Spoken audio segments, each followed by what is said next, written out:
Noun clause বুঝতে সমস্যা? তাহলে এই ভিডিওটা তোমার জন্য।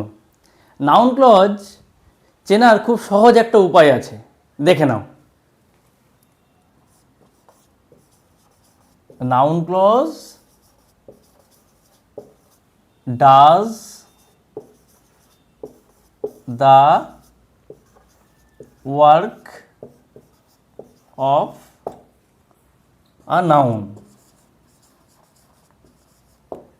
Noun clause does the work of a noun, অর্থাৎ নাউন ক্লজ নাউনের মতোই কাজ করে।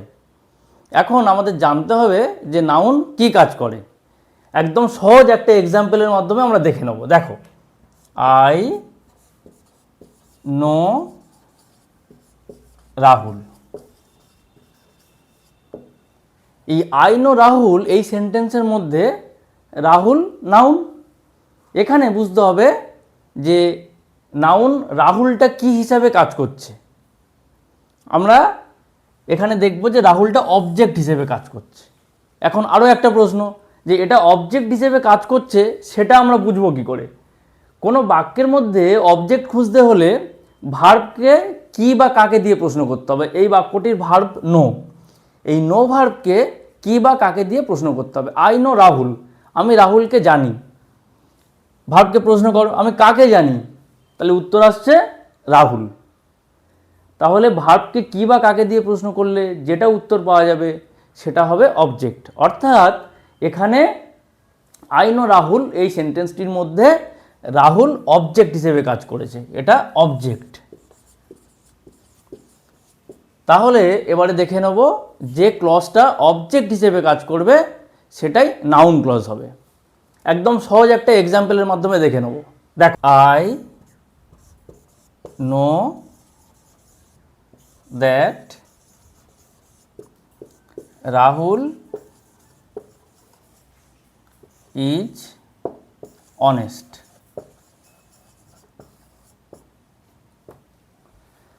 I know that Rahul is honest.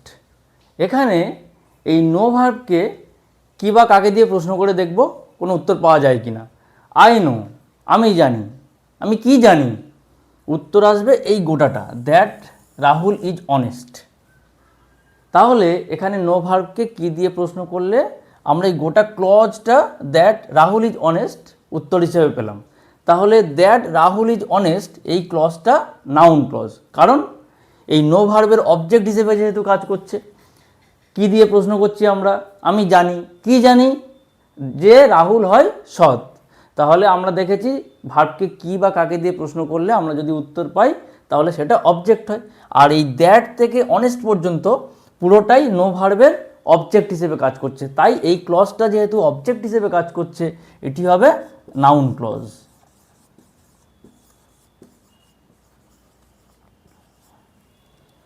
আরও একটা এক্সাম্পল দেখে নেওয়া যাক। টেল মি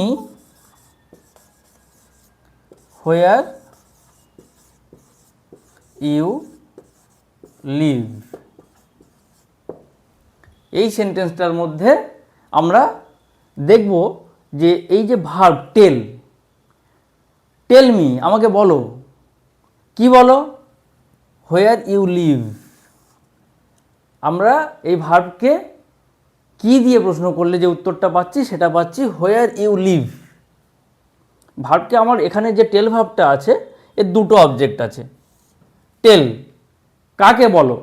আমাকে বলো। আবার যদি বলি টেল মি আমাকে বলো, কি বলো?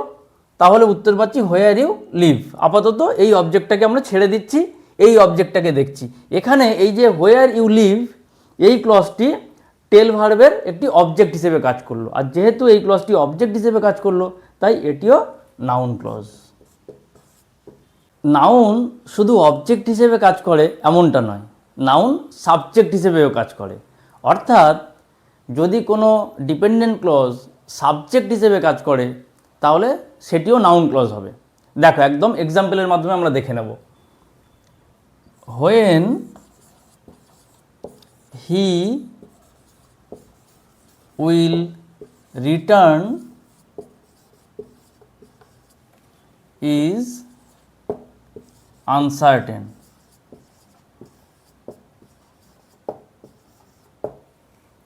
এই বাক্যটাতে হোয়েন হি উইল রিটার্ন,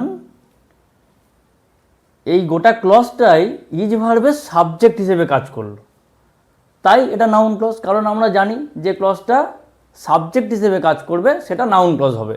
এখন প্রশ্ন এখানে, এটা যে সাবজেক্ট হিসেবে কাজ করলো সেটা আমরা বুঝবো কিভাবে?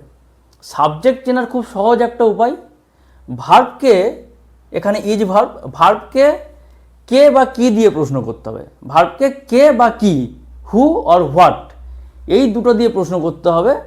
যদি কোনো উত্তর পাওয়া যায় তাহলে সেটা হবে subject. When he will return is uncertain, কখন সে ফিরে আসবে সেটা অনিশ্চিত। তাহলে হোয়েন হি উইল রিটার্ন, এখানে ভার্ব ইজকে প্রশ্ন করো, কি অনিশ্চিত, উত্তর পাবে হোয়েন হি উইল রিটার্ন। তাহলে যেহেতু কি দিয়ে প্রশ্নের, ভার্বকে কি দিয়ে প্রশ্নের উত্তর হিসেবে আমরা এটা গোটাটাই পাচ্ছি ক্লজটা হোয়েন হি উইল রিটার্ন, তাহলে এটা সাবজেক্ট। আর সাবজেক্ট হিসেবে কাজ করবে যে ক্লজটা সেটা হবে নাউন ক্লজ।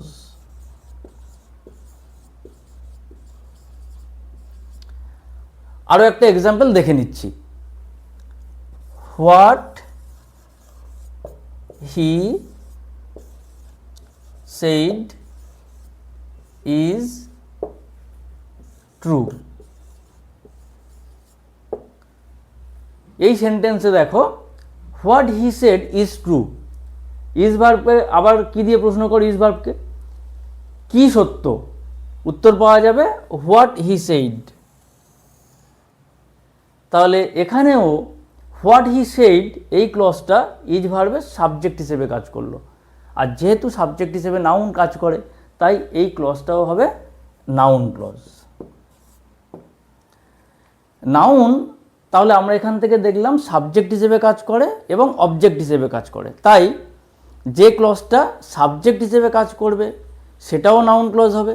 আবার কোনো ক্লজ যদি অবজেক্ট হিসেবে কাজ করে তাহলে সেটাও নাউন ক্লজ হিসেবে কাজ করবে। কিন্তু এখানে মনে রাখা দরকার, নাউন ক্লজ শুধুমাত্র সাবজেক্ট বা শুধুমাত্র অবজেক্ট হিসেবে কাজ করে না, নাউন আরও অনেক কাজ করে, অর্থাৎ নাউন ক্লজও আরও অনেকভাবে ব্যবহৃত হতে পারে। কিন্তু আপাতত নাউন ক্লজ অবজেক্ট হিসেবে এবং নাউন ক্লজ সাবজেক্ট হিসেবে কীভাবে কাজ করে সেটা আলোচনা করলাম। ভিডিওটি ভালো লাগলে লাইক করো, কমেন্ট করো, শেয়ার করো। Thank you for watching.